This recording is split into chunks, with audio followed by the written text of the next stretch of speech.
So we're in the wonderful Minster today, and we're here to do a performance of Benjamin Britten's Noyes Fludde. We've got the stage and the orchestra being set up ahead of our schools arriving and our soloists for rehearsals this afternoon and then tonight's performance. It tells the story of the great global flood, which is a story known to many faiths, but which is also found in the Bible. It's a story that Britten was prompted to write in the 1950s, a few years after the disastrous North Sea flood of 1953. Britten lived on the Suffolk coast, so this is also a story shaped by living with flooding on the East Coast. You know, we've been going into schools and talking to them about flooding. These are often kids who've maybe not experienced it firsthand, but certainly their parents will have done. We got the schools to come into Hull, and we did a day where they did a tour of like the marina area and the flood barrier, and then they did workshops on flood myths. We wanted to relate the story of Noah to other great global flood stories that are told in other regions of the world.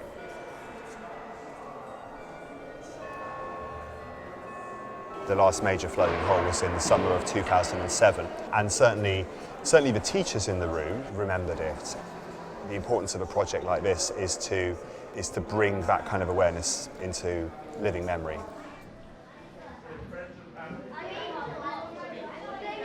As well as reading about other stories, we also wanted to ask the children what they would save.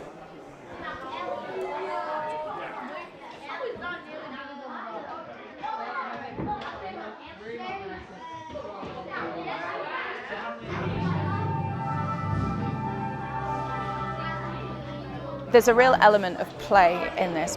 They've made their masks, and we've worked on some character about how their animals move. So some will have been here, some it'll be their first time, but it suddenly makes it real. This is so exciting.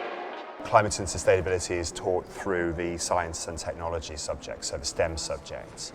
What we wanted to do in this project was to show that opera, music, the arts and humanities more generally, can be used as a way of communicating climate change in a creative and accessible way. We are aware through the science that coastal areas like Hull will be more vulnerable to flooding in the future because of sea level rise and because climate change will bring about an increased frequency of storms in the North Sea.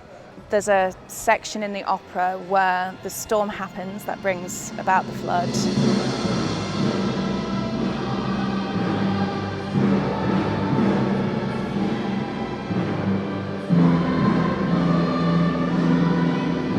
We are acting out the animals in the ark, sort of reacting to the storm, reacting to the music, and they've really enjoyed that.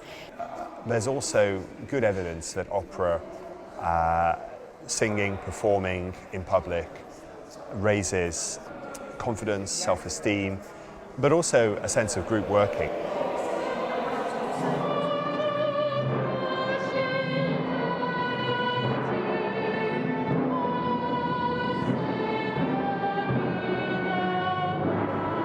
Just the feel of all of those people coming together and making music, particularly in a building like this, which has been here 700-800 years, so it's seen its fair share of floods. It is about that community aspect, and it's something that is really sort of bringing different communities, different demographics of this city that floods together. There's a sense of flooding marking the history of a place like Hull, but also the culture and the cultural products that come out of the East Coast. Shh.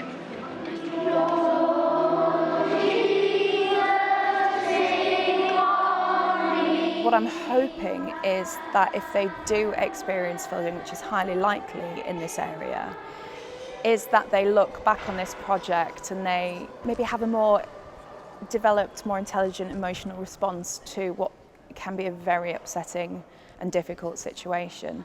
So I think it's more something that's going to kind of percolate in them over time.